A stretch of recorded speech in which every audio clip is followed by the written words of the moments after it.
Bienvenue dans le podcast Information.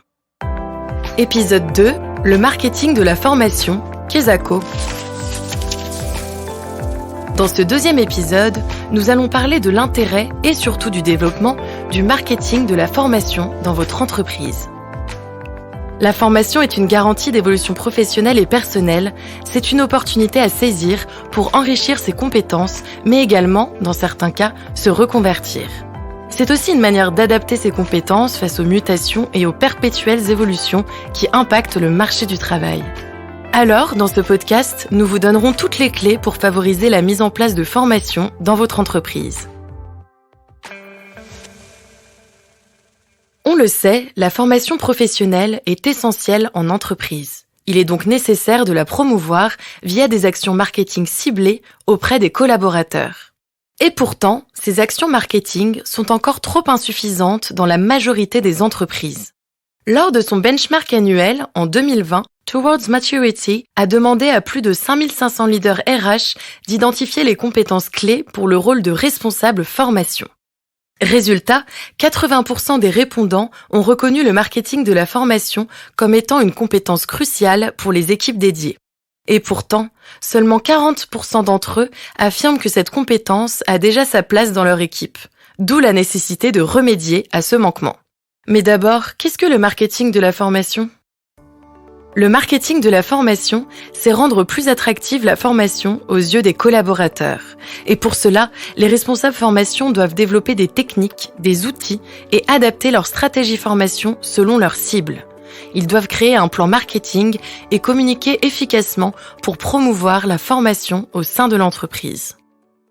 Maintenant, essayons d'identifier ensemble les raisons pour lesquelles le marketing de la formation est si essentiel.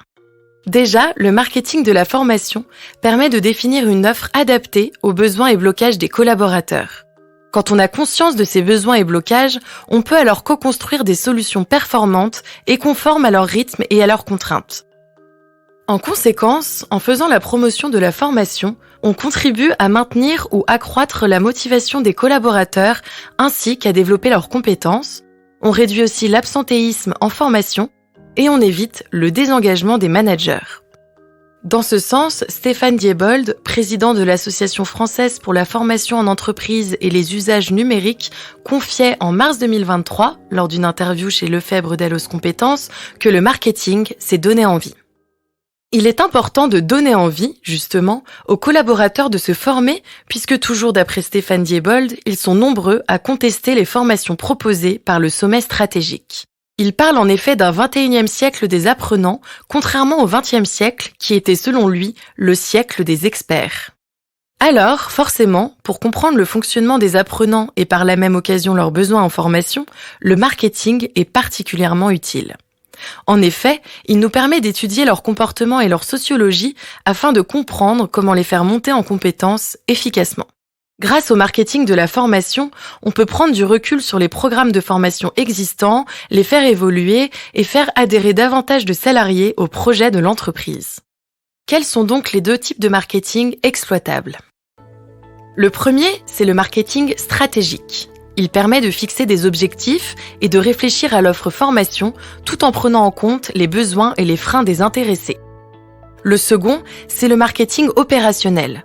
Celui-ci permet d'atteindre les objectifs à court et moyen terme, notamment grâce à des campagnes promotionnelles et publicitaires. Le tout en misant sur une communication efficace et au bon moment sur l'offre de formation, mais aussi sur les récentes innovations. Alors maintenant que l'on connaît ces deux outils, l'important reste de savoir comment s'y prendre concrètement. Avant toute chose, il faut réaliser un plan de communication du service formation. Celui-ci permettra de faire connaître le service aux collaborateurs et rendra aussi la formation plus attractive à leurs yeux. C'est aussi une très bonne manière d'affirmer votre rôle ainsi que celui de la formation en général. Cette première démarche vous permettra d'instaurer une culture progressive de la formation dans votre entreprise. C'est donc un cercle vertueux. Plus et mieux les collaborateurs seront informés, mieux et plus rapidement ils répondront présents à la formation.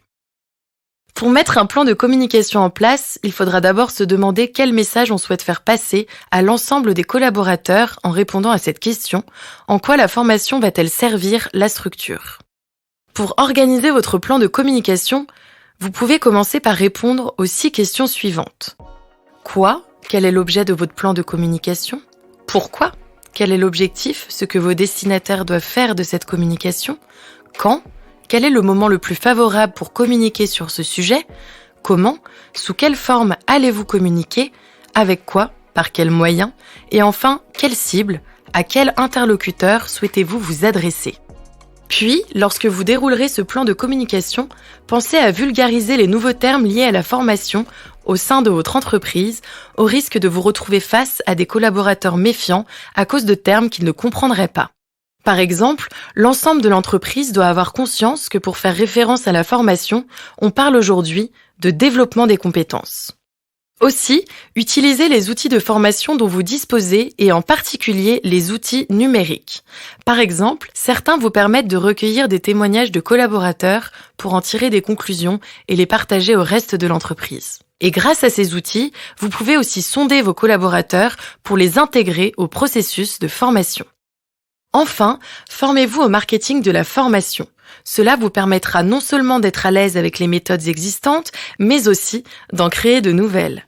À noter que le marketing de la formation passe aussi par la communication marketing et la création d'une communauté, sans quoi les salariés n'adhéreront pas forcément à vos programmes de formation. Aussi, le storytelling est très important pour susciter des émotions et ainsi attiser la motivation. C'est également une compétence que les responsables formation doivent absolument développer. En conclusion, pour donner envie d'apprendre, il faut informer et intéresser son auditoire. Alors, une seule chose à garder en tête, donnez de la valeur au savoir et mettez en lumière le potentiel inspirant et créatif de la formation. L'occasion ici de rappeler la force d'un plan de communication efficace pour booster la prise de conscience collective de la place donnée à la formation dans l'entreprise. Merci d'avoir écouté cet épisode d'Information. Dans le prochain, l'impact de la transition énergétique sur la formation n'aura plus de secret pour vous. Si cet épisode vous a plu, n'hésitez pas à mettre des likes et des commentaires sur votre plateforme d'écoute préférée. À très vite! Information est un podcast Lefebvre d'Allos Compétences, produit par l'agence Calliope.